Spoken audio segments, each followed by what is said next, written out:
Welcome to another terrific episode of the Health, Hope, and Happiness podcast brought to you by Stifel.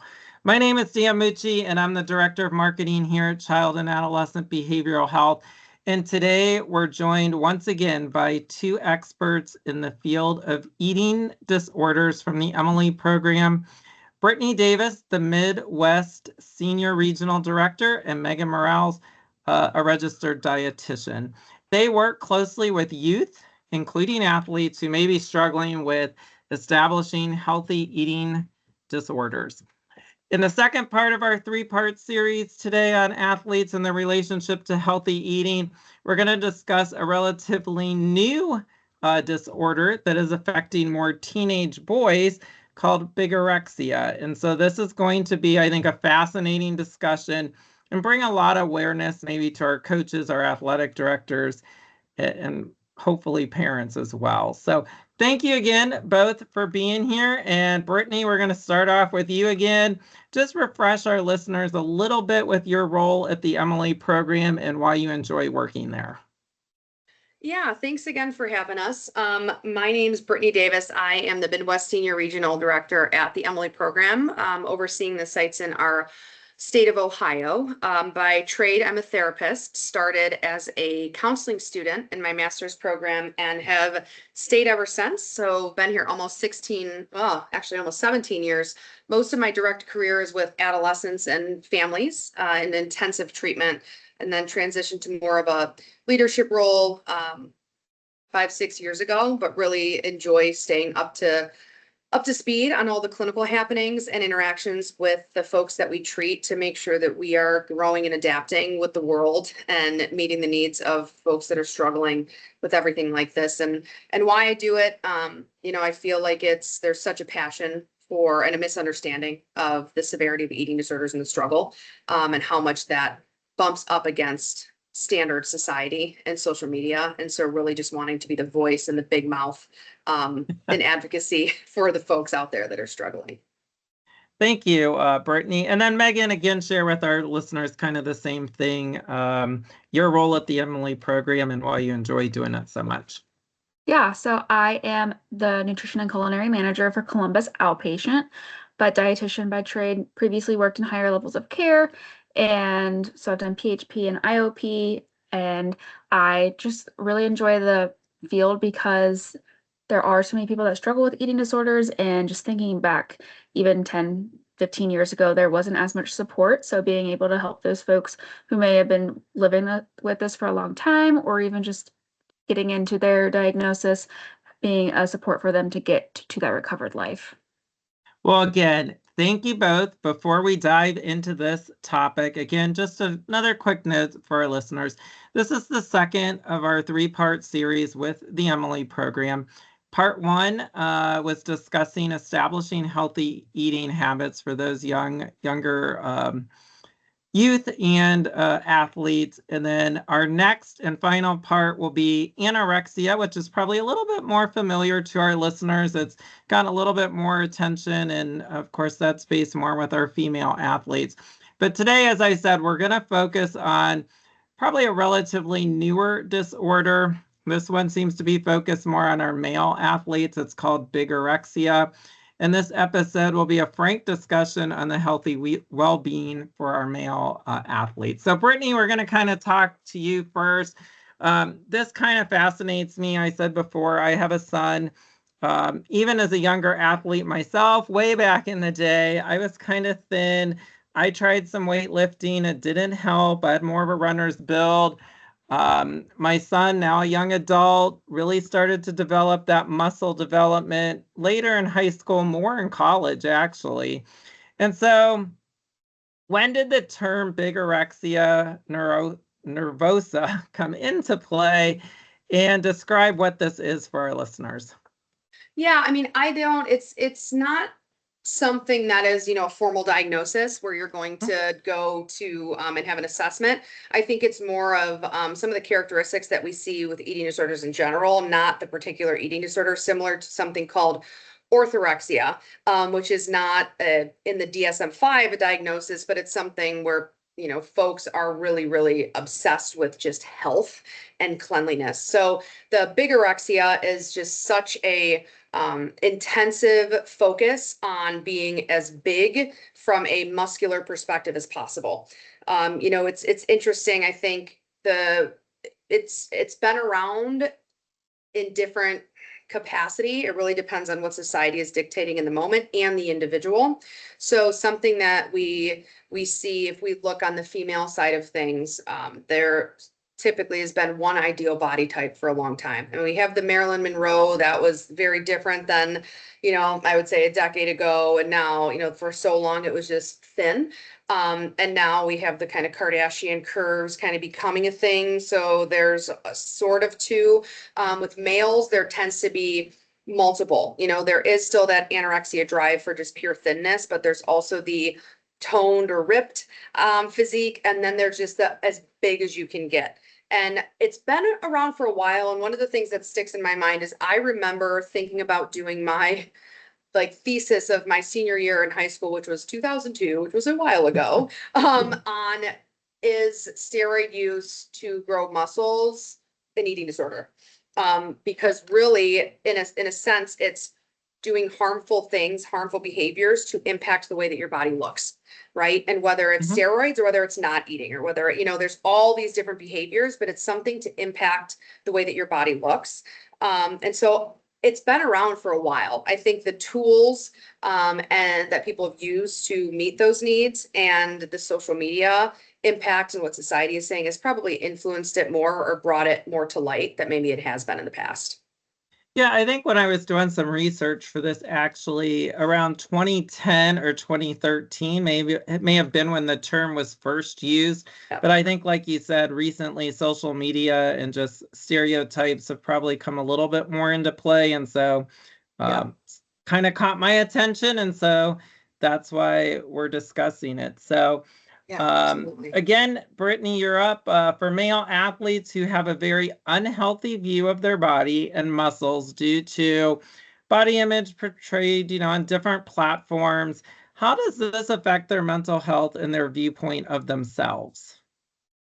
Yeah, a lot. I think it's that there is kind of this common theme, just probably across humans, of wanting what you don't have, whether it's straight hair, wanting curly hair, right? And so I think there's really this message of every body is meant to be different.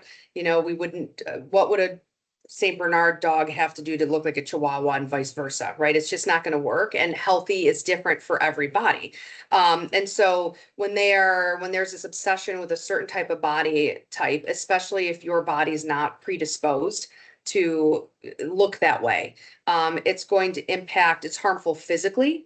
But then it's also really harmful in this constant, I should look this certain way and I'm doing all these things and I'm not looking this certain way. Something is wrong with me. And it could impact, from a younger age, impact their sense of self, right? I am wrong. My body's wrong. I can't figure out what to do to make my body look right. That's obviously going to contribute to emotions. And then it's also going to impact things socially. If they're so obsessed with all this stuff they're trying to do, they could completely change either their social network. Now they're only hanging around folks who agree the same. They're missing out on their family or they're withdrawing. And then just the extremes that they're going to in order to change their body is going to impact just their brain's capacity to fire and feel certain emotions. And even though we're talking through the lens of this, bigorexia, where there's such a focus on muscle building, there's a lot of individuals who look pretty big and muscular, but are really malnourished, right? And I think I used the example last podcast of a college football player who looked pretty big and pretty buff, but was so malnourished and their heart rate was they had to be hospitalized. And so I think there's also that element of there's the emotional aspect. And then when you're malnourished and things just aren't working in your body, your brain's not going to be able to function in a way that's emotionally stable either. And if they're using, whether it's testosterone or substances or supplements, that could also really just impact this level of emotional stability, especially in a growing and developing adolescent brain. So it can really impact on a lot of levels. Yeah, thank you for that introduction. And that leads us into you, Megan. what are some signs that parents and coaches should be looking for with this potential type of eating disorder? Yeah, there's a variety of things. A lot of times I think people, depending on the mindset, so I kind of think of multiple people. I think of people who are lifting to get really big, and then there's those people who are like, I want to be a linebacker for Ohio State University, something like that. So those signs could be like eating like large amounts and trying to get big in that aspect. So you can get to be the strongest person. There's that compulsive exercise component where I have to go to the gym, or if I don't, there is some kind of havoc that kind of becomes distressed. And there's also maybe the more obsession with how they're eating. I have to eat protein. Maybe they're really focusing on the amount of protein they're eating. I have to because this makes my muscles bigger and bigger. So I have to really focus on my proteins, cut my carbs, cut my fats, and I just really need to bulk up on this. So maybe even phrases like, I need to bulk on this. I need to lift this. Maybe they're seeking out, hanging out with new people or not hanging out with their typical people, more withdrawn from the people they're typically with, seeking out other supplements. Are they possibly considering starting testosterone or steroids or other type of supplements that are promoted to help with like muscle development and increasing the size of that? Yeah, so this just came to me kind of when you mentioned the football player and bulking up. And so we've seen several, athletes look really big and then they retire. And like Joe Thomas, I'll just use the example from the Browns, a Hall of Famer. Then you look at him on TV and you're like, well, that's not the same player that played for the Browns for almost 11,000 straight snaps. So how does that also come into like these younger athletes maybe not understanding that, or maybe trying to be like a Joe Thomas and not making it to look like a Joe Thomas? Yeah, it's really easy to be like, I want to look like XYZ. I want to look like Joey Bosa that used to play for Ohio State or whatever.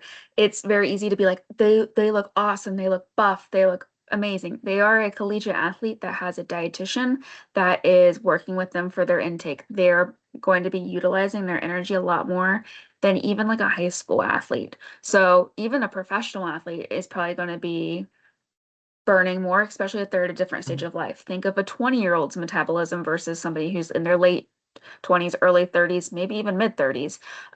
Those needs are going to be a little bit different. If you've been playing, if you're 12, your metabolism is going to be a little bit different as well. So it's kind of hard to think, and just development phases as well. Your body will look the way it needs to based off of how your biologics are. If you're built more for like the more lean, the runner's body type, you're forcing your body to look at a different way is not the way it's like biologically meant to look. So it may not be the bolder shoulders people will say they have or what it may be. It can just be how that person's body develops. So reminding like this is a professional athlete. They are probably eating a lot more calories because they are performing for their sport. So reminding yourself that yeah, they're more of like a image because that's their lifestyle versus being a middle school, high school athlete. If a parent coach suspects or identifies that a male athlete is experiencing bigorexia after having a discussion, kind of walk us through what the process for diagnosis might be. What does the road to recovery look like? And I know everybody's different, so the average time for recovery could vary. But then also, do you pair them up with a counselor to see what else might be undergoing there, like a different issue that's also feeding into this? Yeah, that's a really good question. So kind of depending on the way the bigorexia is like functioning for that person, it could be they are more of a restrictive type or they could be more of a binging type. Whatever DSM-5 diagnosis they might fall into, it could be even OSFED, which is more of like the grayish where you fit into multiple buckets. Kind of deciding, okay, how can we treat this? Is this hunger and fullness, probably that we're going to work on. Once we get that diagnosed, do we need to go to treatment? How intense is it? Can we handle this in outpatient level of care? So it depends on like how severe it is for that person. So healthy eating could look like, it could be looking like going to residential for your first level of care. It could be starting an IOP. Again, it just really depends on the person and where they're at in their process. And then like the average recovery, it is individualized. There's some people that might be there for 12 weeks. It might be 20 weeks. It might be 4 weeks. Really just depends. So I think the main thing, once you kind of identify that there is an issue, really linking up with like a therapist and a dietitian, maybe even a psychiatrist, medical providers, depending on like, again, how intense the eating disorder might be, because some person's anorexia or bigorexia and binge eating is more like in an earlier stage. And if it's earlier detected, it may not require a higher level of care. But if it's been going on or it's really intense, they might need more intense treatment. So that's going to be more of like a residential inpatient facility. So once the parents and coaches can know, I think seeking treatment, getting an assessment and seeing like, okay, how far are we into this? How can we get this started? And then going from there. Yeah, so would a sign sort of be muscle loss? Maybe a coach sees an athlete vomiting after a workout. What are some of the smaller signs maybe we should be looking for? Yeah, I mean, it can be no longer eating with teammates. You're seeing them really like, if they are eating, they're going to the restroom right afterwards. They're having a little bit more secretive abilities with their eating.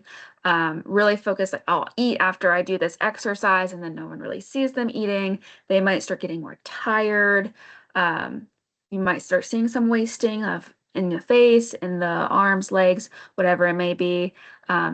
Performance might decrease. They might start getting that fatigue too of like, I'm just too tired, coach. I can't run as fast. Those types of things. Being more tired is another thing as well. Just like at home, like, oh, I can't get them out of bed. They're sleeping until 1 o'clock. That's not usual of them. Not eating with family anymore, kind of wanting to eat alone in their room. There's kind of like a multitude of things that can happen. But things that people typically notice is like, oh, they're not putting as much food on their plate as they used to, or they're not eating with us anymore. Those are pretty big alarms that catch parents or coaches' attention. It's like, oh, what's going on? Okay. Yeah, those are some great small tips that parents, legal guardians, coaches can look for. And so once this, staying with you, Megan, we're going to get back to you, Brittany, don't worry. It's kind of staying with you, Megan, for a little bit. Once the disorder is diagnosed, should the athlete then start to loop in the athletic trainer in the school in a conversation with healthy diet, making sure there's proper liquids at school?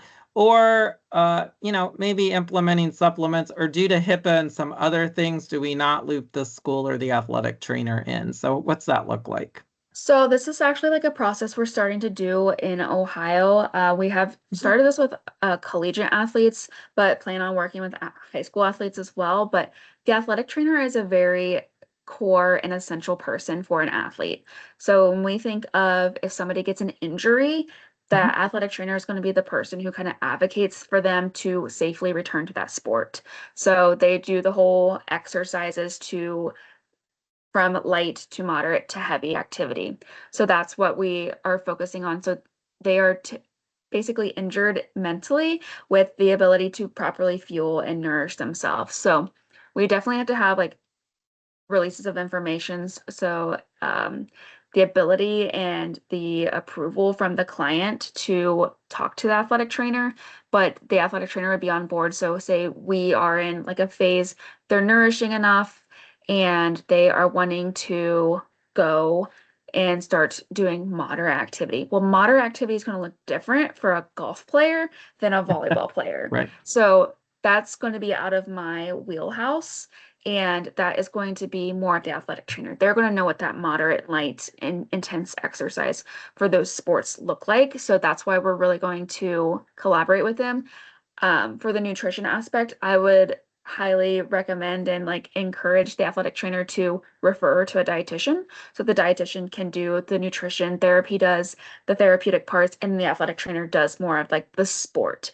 So then we can be more of like a closed circuit treatment team. And So then that athletic trainer can also advocate if the coach is like, you need to get back on the court, field, pool, whatever it may be. And the athletic trainer's like, absolutely, like actually they're not there yet. They're working towards that point, but they can practice, or they can do 2 laps or whatever it may be until we can get to that point where we're saying they can perform at the game or the tournament or whatever it may be. So the athletic trainer is a key component and person in the recovery process. It's we would all each do our own special tactic. Okay. And then Megan, how many people have you specifically worked with bigorexia? And then what does success look like for each of them?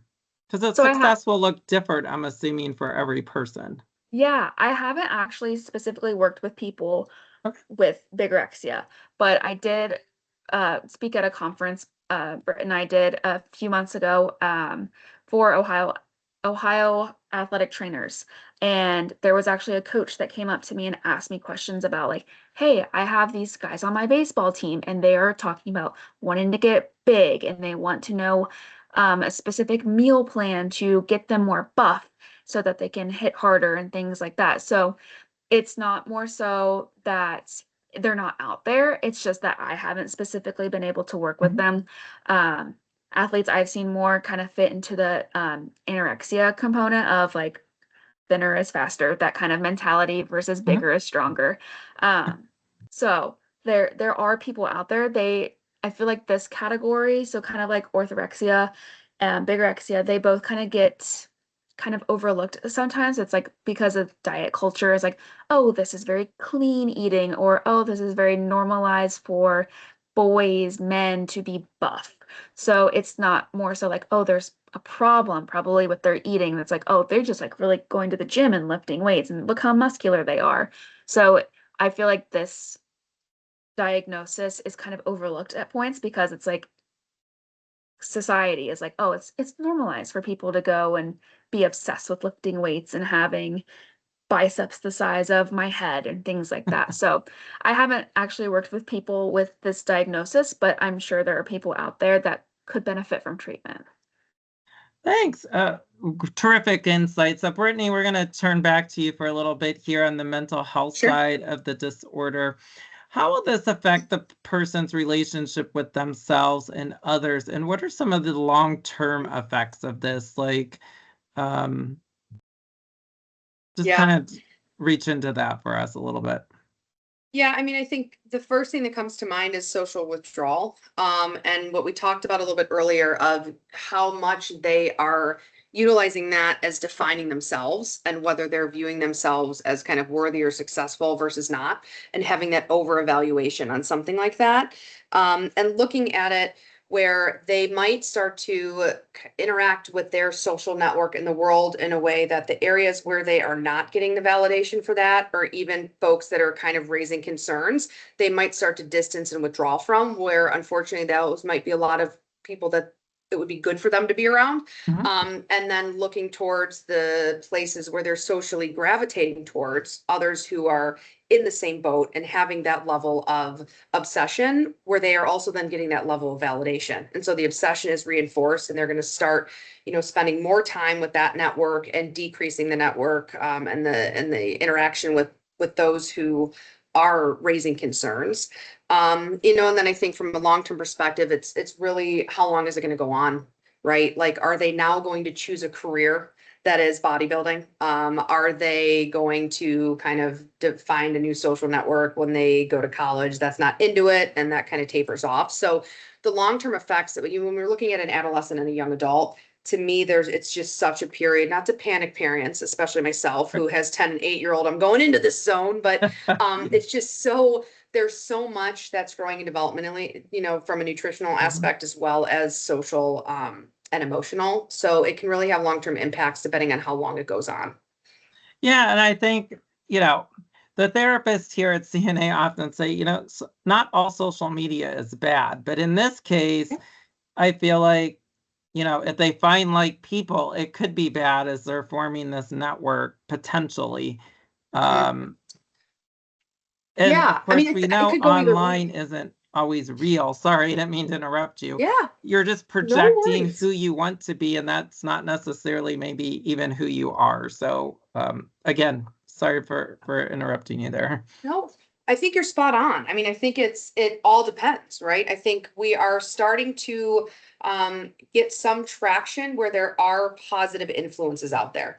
You know, some do take it to the extreme. And you know, I think I said this to my daughter recently. I'm so glad it's not cool to smoke cigarettes anymore, right? Like somehow that kind of got phased out. And so there is some, you know, body appreciation is what I like to call it. You know, instead of focusing, and yoga plays a big piece in this, of instead of focusing on what your body looks like, focus on appreciating how strong it is and how to make it as healthy as it can be. So, you know, there are some things in social media that can be a positive influence. I think the hard part is, again, that whole algorithm piece where if you see something that kind of shocks you or jolts you and you spend some time looking at it, then you're going to start getting more of that. And so Right. that's the hard part, where sometimes I think I try to purposefully like certain posts and spend time on certain posts to help fight the algorithm of sending me the bad things that freak me out. Right. So, you know, it could really go either way on, you know, whether that's positive or negative. Yeah, so I'm going to throw this out to you, Brittany, as the Sure. question. And then Megan, if you have anything you want to chime in afterwards, let us know. So Brittany, do you think it's harder for boys to step forward and admit there could be a problem here based on societal expectations? And then if you are an athlete and you want bigger, stronger muscles, is it harder for someone to detect when somebody's trying to go for that and not necessarily succeeding? Yeah, two great questions. And I say pretty frequently, the males always end up in a much scarier place on average because it does take them a longer amount of time to get to us.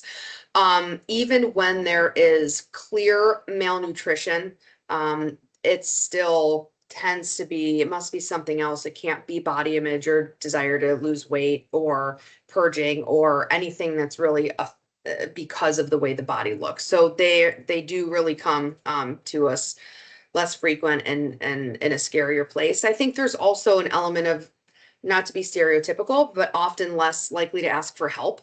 And it's not noticed. It's hard for them to be vulnerable.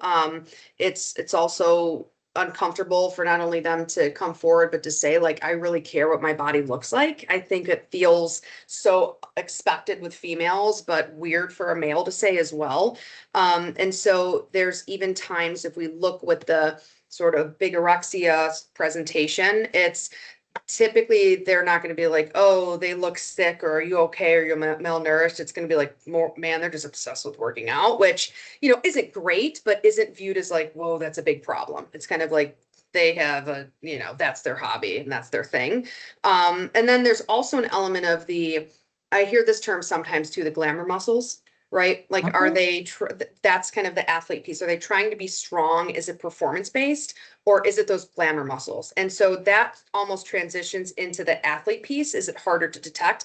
I think yes and no, right? If you come up to somebody and you are pretty, you know, buff and solid, and you're like, yeah, I'm a linebacker, or yeah, you know, I play this sport, people are like, that makes sense. If they don't, you might be like, wow, how much do you work out, right? So that might open the door to some conversations. How do you have the time to do that?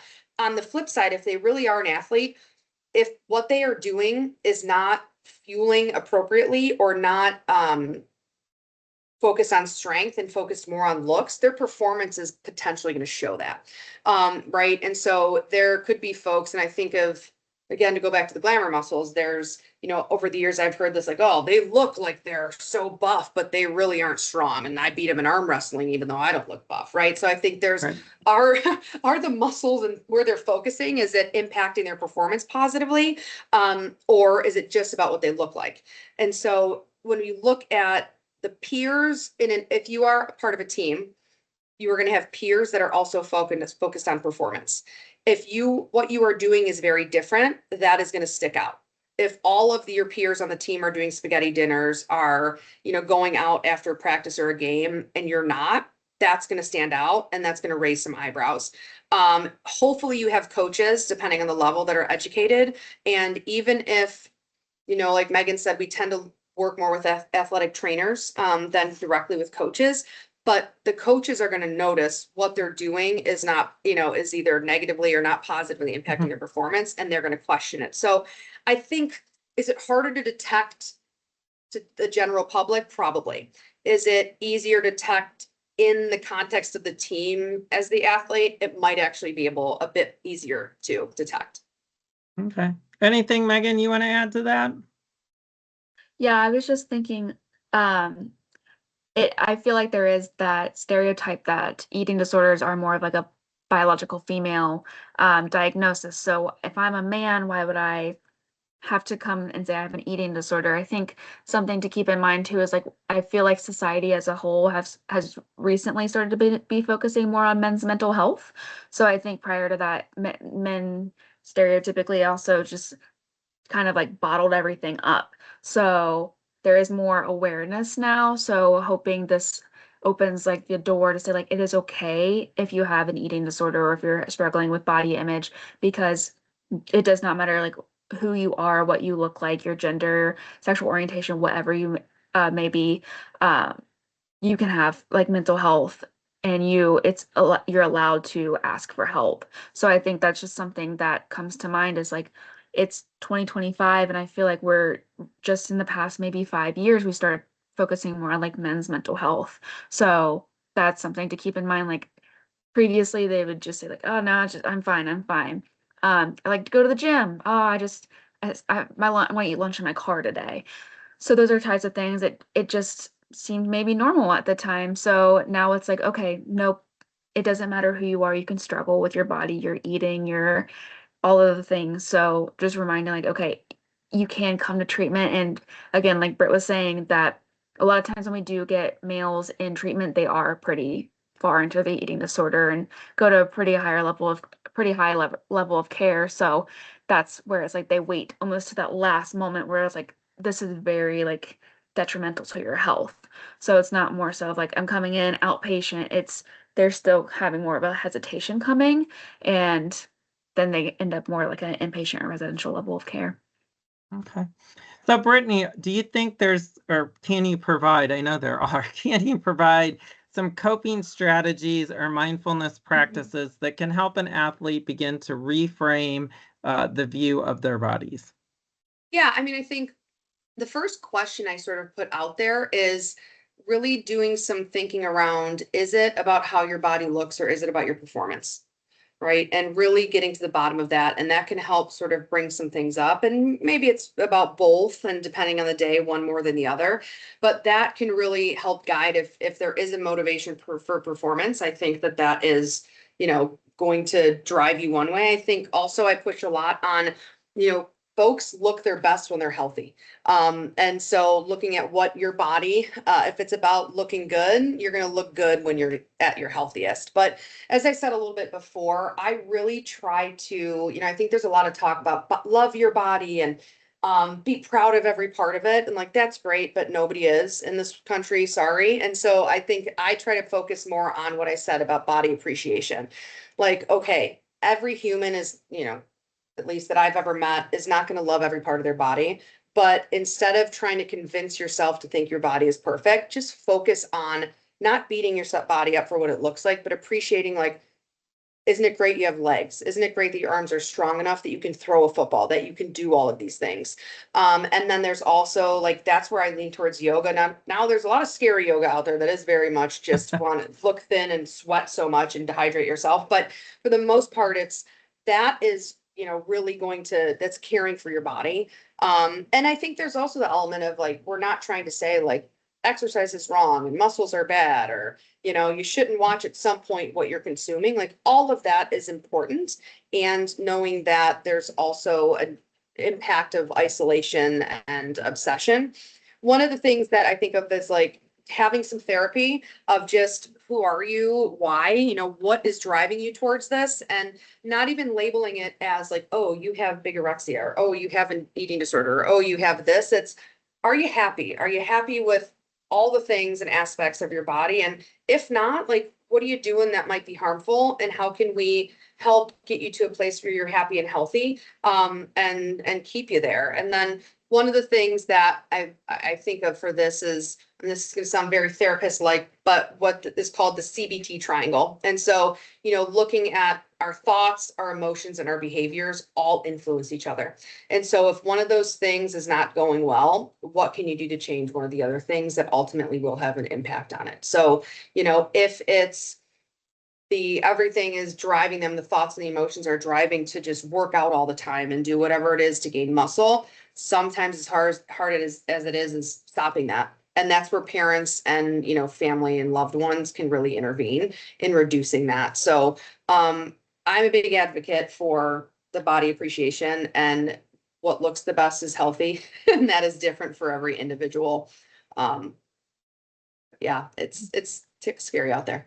Yeah. So Brittany, you're allowed to throw in some therapist viewpoints on this podcast because it's about athletes and their mental health there. So this question, the next couple questions are for both of you. So we'll just start with Megan first, and then you can jump in, Brittany. What's one myth you wish more people understood about male body image, and then disorders like bigorexia or some of the other things we've mentioned today?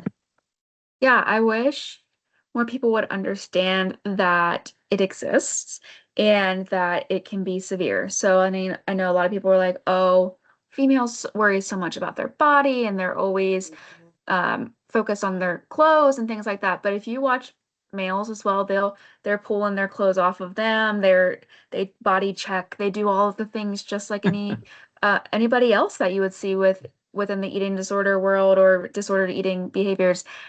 That it exists, and that's what I feel like I want more people to understand, is that it doesn't matter if you're like a blue collar man who's in his 40s, that's a plumber. You can still have body image distress and things like that, just as if you were like a 15, 16-year-old wrestler or tennis player, cross country runner, whatever sport you may be in. It does not matter like what stage of life you're in. You could be 75 years old and be like, I'm old and I'm frail now. And there's still some body image, and it's been brushed off for so long that I feel like it's just needs to be accepted that males struggle with mental health, and they struggle with image, and they struggle with anything that the society might just bottle into this is more like a biological female thought process, but our brains can function the same, and we might have the same feelings about things like that. Yeah, I agree with Megan. I think there's just the reality of males purge, they binge, they do wild things to change what their body looks like. They, you abuse laxatives. We are not surprised by any of that in our field. And I think anyone genuinely just as a therapist in the mental health field would not be. And it feels very similar to me when, females or families are like, oh my gosh, we just don't want the school or this community to know. And I'm like, you have no idea how many people I've treated from that school. Like, it's there, it's at that school. It's kind of like, it is there. And so whatever we can do to dispel that myth, because there's such a sense of isolation in general with eating disorders, let alone with males, to be able to speak up and say that they're struggling. But like Megan said, it's normal and people see it. And so there's also an element of like, if you really are struggling, people probably notice something as well. So get some support. Okay. Final question. How can teams, coaches, teammates, support staff create the environment that promotes both performance and positive body imaging? It sounds lovely, doesn't it? I want to live in that environment. One of the things is model. You got to model it, right? Us as parents know it's like, you want to say, do as I say, not as I do, but it's really important to watch what you're saying about your body, watch how you're eating, watch what messages you are sending, and then ask questions, right? Promote health, promote normalcy, really decrease the obsession, and knowing that there's what's going to keep an athlete healthy, both mentally, physically, and performing well, is that balance. Anything extreme is going to ultimately hurt them in the long run. And so modeling health, making sure they know, yes, you got to have protein and work out, but like Pop-Tarts are also great and you can have some. So from a parent's knowing what's normal, when you're in a sport, sometimes your team feels like your family. They'll get to know what's normal for you and what's not. Ask questions, and model health. Yeah, I completely agree with that stuff. I think just like trying to avoid just like commenting on bodies is another thing. So like saying, oh, maybe if you lo maybe if you shred a couple pounds, you'd be a little bit faster, or you could jump higher.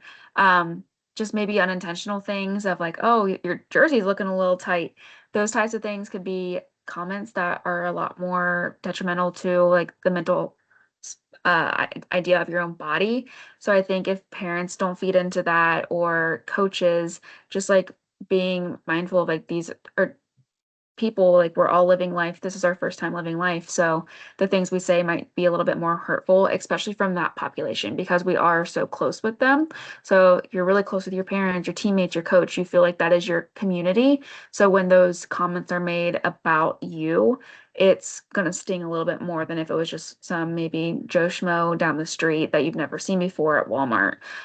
So just being mindful of like, okay, it's okay to eat what you want when you're hungry and have cake or ice cream or whatever it may be, because that's what your taste buds are wanting. So don't weigh yourself in front of your kids constantly and be like, oh, I need to lose XYZ pounds, because they hear that. And then that's something that gets ingrained in them, because these thoughts aren't inherited, it's their learned behaviors. So if we're practicing that and I'm sitting here poking my stomach and my kid were to see that, it's something maybe he might start doing, poking his stomach, thinking it's something wrong.